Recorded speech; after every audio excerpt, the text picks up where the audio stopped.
It's the What About Dragons shirt. It's pretty cool.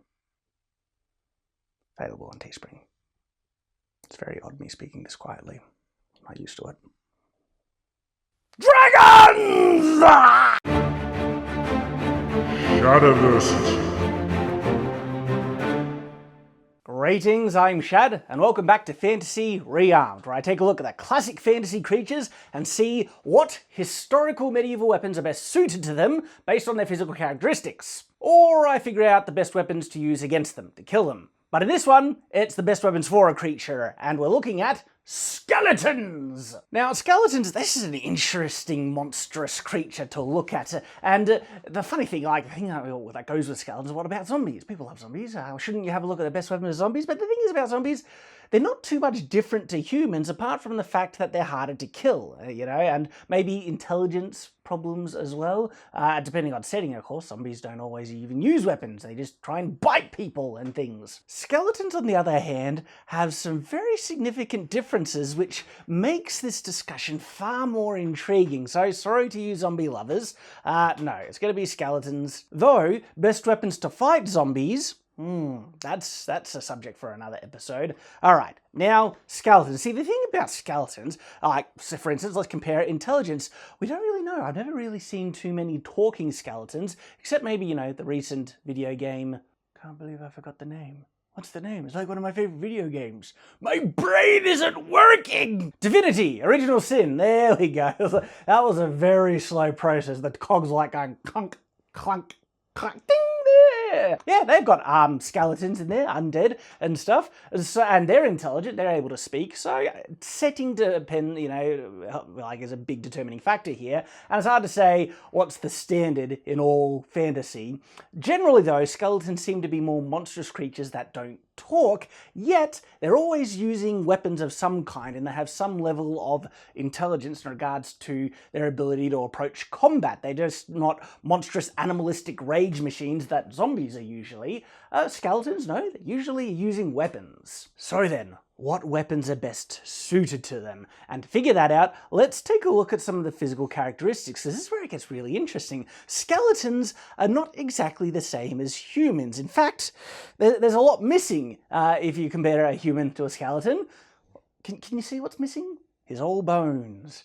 And I'm not going to go down that path with all the bone jokes that we can make. We've been able to avoid that here in Fantasy Rearmed. I mean, when I'm talking about minotaurs, how many horny jokes could we have made? Let's avoid it, all right? We shall elevate this discourse to something a bit more enlightening. And I'm just encouraging you to do it. I'm sure I'll see in the comments. I'm getting distracted. Back to it. There is one important thing that you wouldn't be able to avoid that is simply ignored in most fantasies in regards to these creatures, and it's their weight. Remember what's missing? All their flesh, okay? And a person's skeleton, on average, only makes up 15% of their body weight. So if you were to take the average, mildly heavyset guy weighing in around 100 kilos, take away his flesh, he suddenly only weighs 15 kilos. My goodness, would this affect combat in a really big way. But the interesting thing is that their strength is the same, because skeletons usually have the same strength as a human, yet they weigh 15% of a regular person. They would be able to move, essentially, a lot faster. They should be able to jump.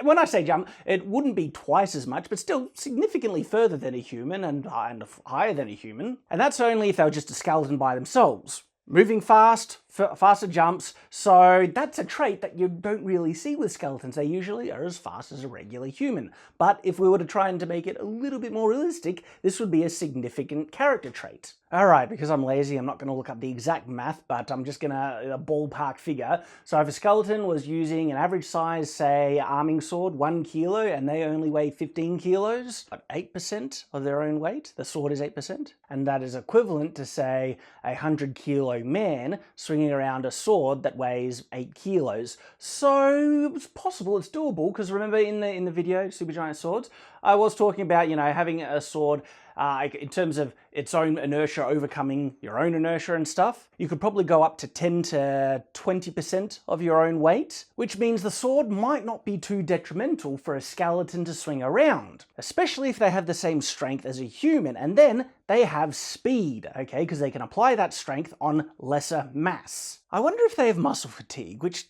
kind of seems obvious because you would expect them, no, they wouldn't. They're skeletons. They don't have muscles. How could they be fatigued? And so, is this another interesting physical quality that skeletons should really have? If their ability for movement comes from magic and not through, muscles, you wouldn't expect them to get tired or fatigued. I mean, we know they don't die from being underwater because they don't breathe, so they probably are not affected by exhaustion at all. That's a massively significant benefit. I mean, and this affects the style of combat they could have. If a skeleton is even able to think and is worried about getting destroyed, which is another question how they get destroyed, but we'll get there.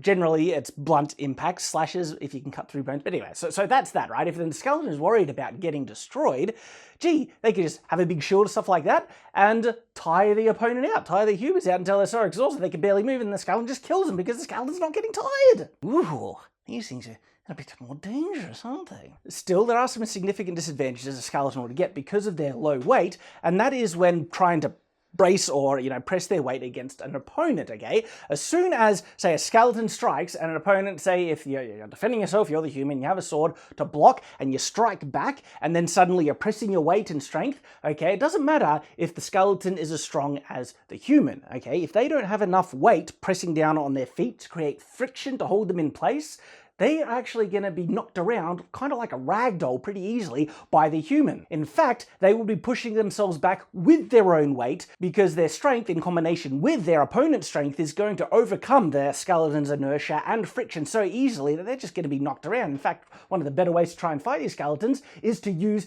weight and force against them. Boot them, kick them, use a heavy weapon. So I'm kind of doing both. Best weapons to fight them and best weapons for them to use here, aren't I? Oh, well, I guess it'll be slightly combined. We'll see how we go. And the other thing is, the skeleton won't be able to put in much weight behind their strikes, okay? They'll only really have the weight of the weapon themselves and the strength, which means the level of acceleration. They can accelerate the sword too, which is still fairly dangerous, okay? There are a lot of strikes where you can just let the weight of the sword do the work. It depends. It depends on a lot of things. And I'm saying this while I'm drinking some water because I want to look sophisticated. Mount Franklin. And they're not sponsoring me, it's water.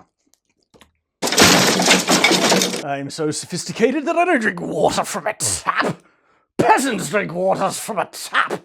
I drink waters from a bottle because I'm a snobbish person. One way that you might assume could offset this problem with being so light is if they wore really, really heavy armor. But the problem is, skeletons have the same proportional strength as humans, okay? So a skeleton wearing any armor that is heavier than the regular type of armor humans wear, they're suddenly going to find it very difficult to move around in that stuff, aren't they?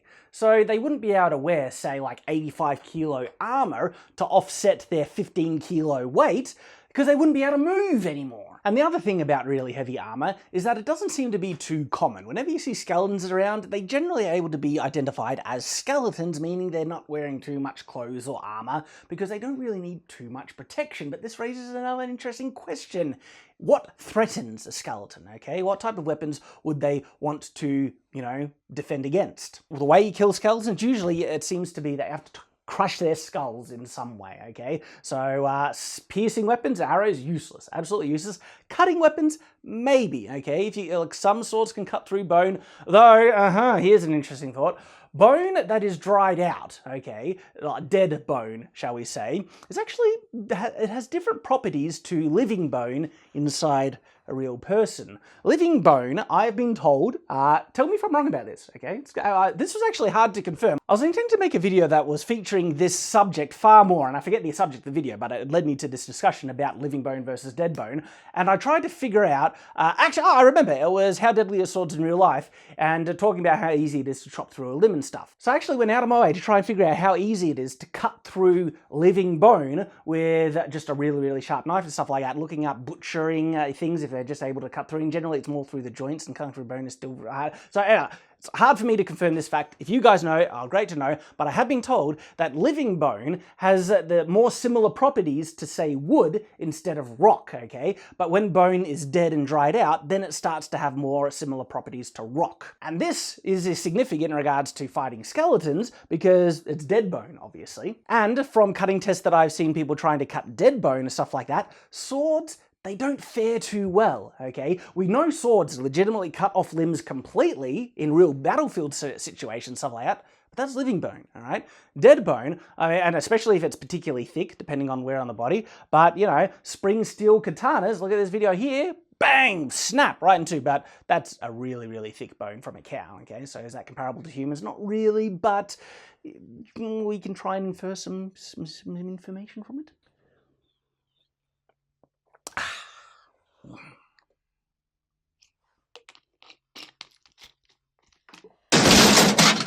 Gotta stop doing that. So swords actually might fare far, far worse fighting against a skeleton, trying to chop through skeleton bones, than if you're just, you know, using them to fight against regular human, which of course means blunt weapons far better, okay, to use against skeletons. And yeah, maces, okay, yeah, crushed skulls, they could work quite well. But the problem is, okay, skeletons don't need to really worry about inertia, okay, because when you get struck in the head really hard and you know, your head gets knocked back, your brain impacting the sides of your skull is one of the ways you get concussion and stuff. But a skeleton doesn't have to worry about that. They don't have any internal organs to ruptures or brains to impact skulls or anything like that. And so even when they're wearing their big, heavy, full plate armor and stuff, a big mace hit to their head, while it'll knock their head around, maybe it'll knock their head off. You see this? Okay, maybe skeleton's weakness is the strength of the joints between the bones, okay? Because what is holding the bones together? It's not generally sinews and stuff anymore. It's some type of magic. How strong is the magic? I don't know.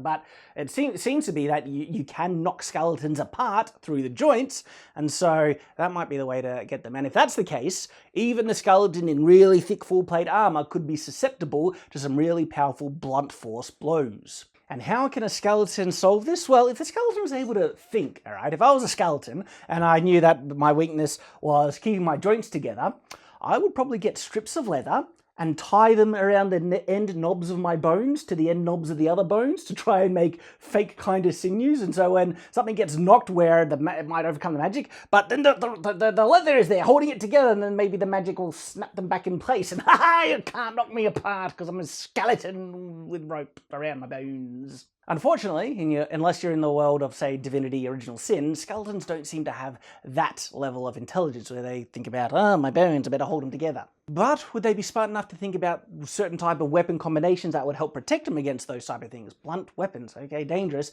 And if that's the case, some, you know, decent armor, full plate, because they do have the equivalent strength of humans, and full plate on skeleton, okay, it'll help out. It will bring up their weight a little bit, okay, offset the problems of inertia and being knocked off their feet, but they'd still be significantly lighter than the average human. Or they could use a shield, and in fact, I think the shield would be more likely because skeletons, they don't always wear full plate armor. In fact, when you see a skeleton, they usually look like skeletons, meaning that you can identify them as such because they're not wearing enough clothes to, unless it's just the head. You can see they've got that, a skull. It's a skull attacking me.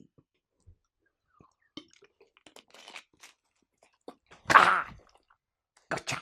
Intelligence is playing a large role in this because the skeleton is able to see their opponent, see what weapons they're using, and if they can see that the opponents, say, are only using swords or, you know, certain piercing weapons, like if they're only armed with bows and swords and things, suddenly the skeleton could feel very confident in its survivability and could just rush these humans. Don't worry about defense or protecting because you're just going to hit my skeleton, not do a thing, and if I'm wearing armor, doubly so.